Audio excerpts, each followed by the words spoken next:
Welcome back to the Titanium Hanger. This is Mike, and I'm coming at you with yet another video. And this time I want to talk to you about what's the difference between a collector and a scalper. Now, reason being is that when I first started collecting, I was buying one item, and that's about it. And that's, I'd get one, I'd be happy with it, I'd move on. I was actually collecting on the super cheap, super down low. And I'm sure everyone with their origin starts out not much money on hand. And that's kind of how it starts. Turns into where I gotta have multiples now. I mean, I just one's not enough for me for whatever reason. But what's the difference? What's the line between a collector and a scalper? So right off the bat, I'm just going to define for you the difference between a collector and a scalper. To me, is a collector somebody who's really in it for the passion. They really enjoy it. They want this stuff. They're going to display. They're going to enjoy it. They're maybe going to pass on to their kids, whatever. And the scalper is purely in it for the money. But the lines get kind of fuzzy, and they get kind of drawn in there where a collector may buy an extra one, and it's what I started doing for a while, is buying an extra one to when the price went up, to supplement buying my next one. But there's a little bit deeper rooted situation going on here. Okay, so I kind of have an addiction to, well, my favorite characters is Swoop. You can see right here, I have a Swoop.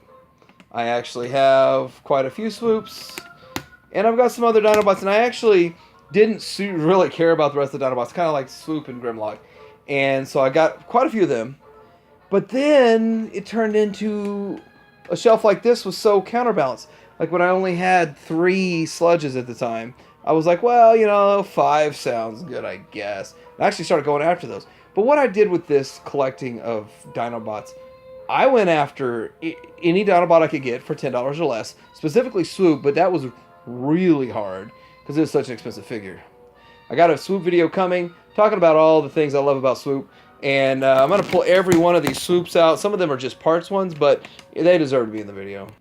So, I want to talk about this situation that kind of arises, is the situation that back in maybe, what was it, 2005, 7, 3, I don't remember. They came out with classics. I ended up buying classic figures, and it's kind of funny, I got a hound just for this Ravage here, and then I ended up getting a, you see down below, I got a Starscream down here, and then I ended up picking up a few others. I ended up picking up a, just a few others in that line. They were $7 a piece, and I was like, I'm not going to buy them all. I'll just buy the ones I want. Yeah, I got a Hot Rod, and I got them kind of tucked away. I don't know why I don't have them on display. But at the time, I was thinking, I don't really want to collect these so much because they didn't fit the G1 aesthetic. They were not 100% G1. They were about 70% G1.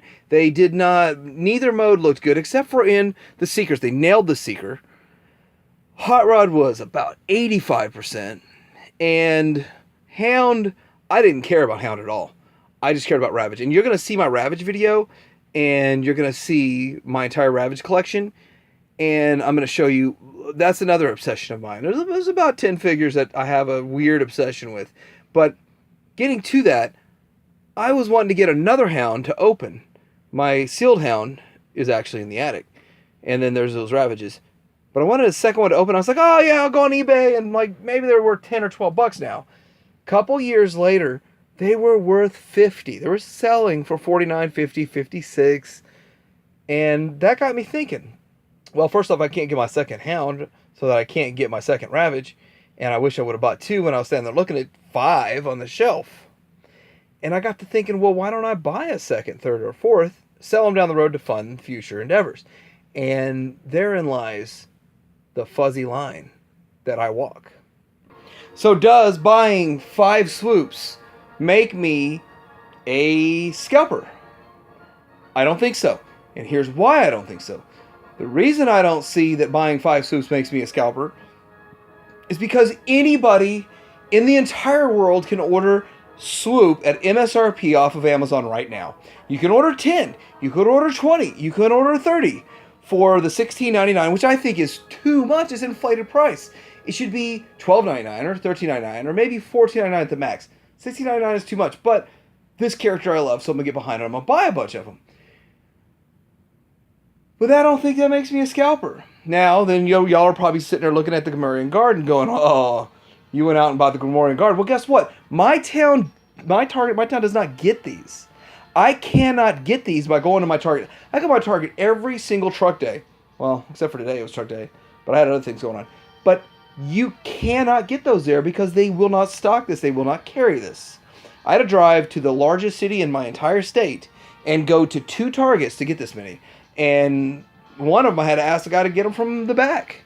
But the reality of it is I have multiple collectors here that depend on me, I guess, since I'm not working and I have extra time, to go out and find these for them at MSRP. Or else they're going to have to pay 60, 70, 80, whatever eBay prices are.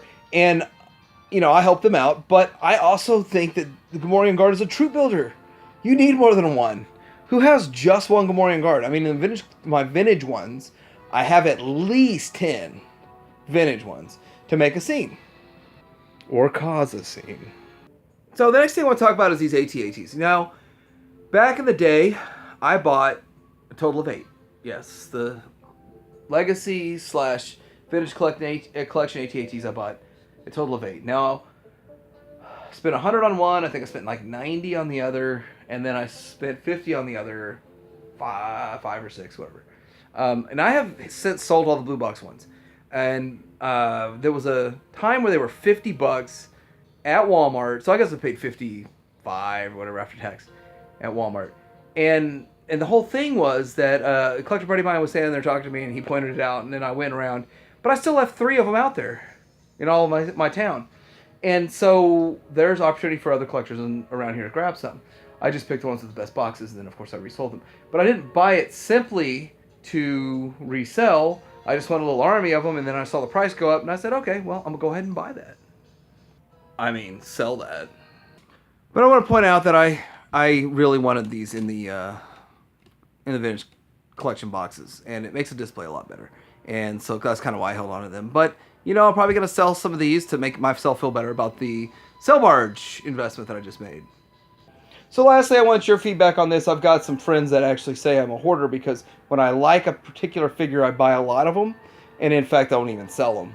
And I have a lot of a certain version of figure, such as Ravage, such as Swoop, such as the ones that I'm going to go ahead and make videos about. And I'll make the videos about them because I think it's fun and enjoyable, and I have a lot of passion for that. So why not?